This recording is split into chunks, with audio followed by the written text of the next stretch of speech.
Hai, bersama Mamu, Faindra Jabbar sekali lagi dalam Netflix Seround 2 minutes movie review, di mana kita akan bagi review tentang movie-movie yang berada di Netflix Malaysia pada hari ini. Dan yang paling penting, kita akan bagi review daripada pendapat penonton marhain seperti Mamu yang tidak akan melibatkan apa-apa aspek teknikal dalam pembikinan sebuah filem. Seperti biasa, kita buat outdoor kali ini, kita buat shoot outdoor, kita dapat dengar bunyi burung-burung berkicauan. Right. Netflix Seround ini dijayakan bersama Chor TV.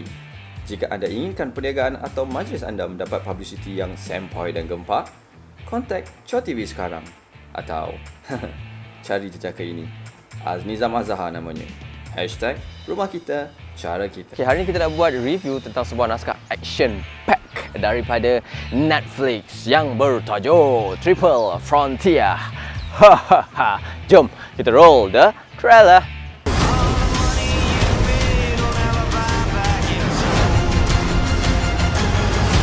2 minutes bermula daripada sekarang.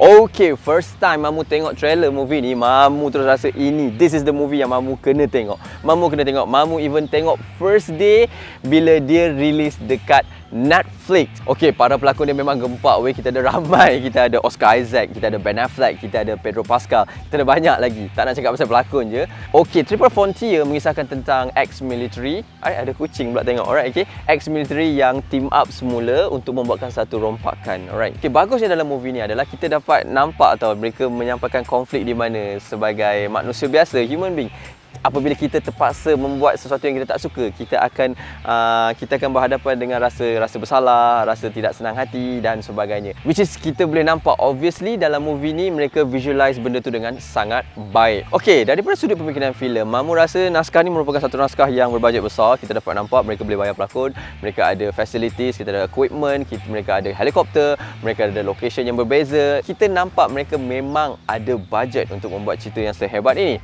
Tetapi Mamu dapat rasa ada bahagian yang mereka tidak really utilize that. Okay, satu yang Mamu nak ingatkan, jika korang expect cerita ni penuh dengan action, maybe korang kena reconsider balik, sebab cerita ni sebenarnya memberikan lebih daripada itu. Jadi mungkin ada penonton yang akan rasa sedikit kecewa jikalau kita memang mengharapkan sebuah naskah yang meletup. Mamu ada sedikit terasa kecewa, tetapi ianya dah di cover dengan storyline yang agak unik. Mamu pasti ramai penonton yang tidak akan expect perjalanan cerita ini akan menjadi seperti ini. Di hujung cerita, ending dia ada bagi sedikit harapan, mungkin ya, sedikit happy ending yang mungkin membuatkan para penonton rasa gembira. Okay, as a conclusion, movie ni merupakan sebuah naskah action yang tidaklah sepenuhnya action, di mana mereka juga inject, mengemphasizekan tentang sedikit elemen-elemen message yang mungkin bagus untuk kita semua. And part yang paling Mamu suka, GPA untuk movie ni, Mamu nak bagi mereka B+. Okey, sampai di sini saja untuk episod kali ini. Seperti biasa, jika korang suka review Mamu, please consider to subscribe and also hit the notification button. Sampai bertemu lagi dalam episod yang akan datang dalam Netflix Seround 2 minutes movie review bersama Mamu, Faindra Jabbar. Dan Assalamualaikum.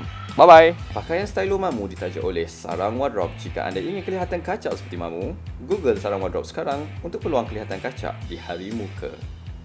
Macam ni lah.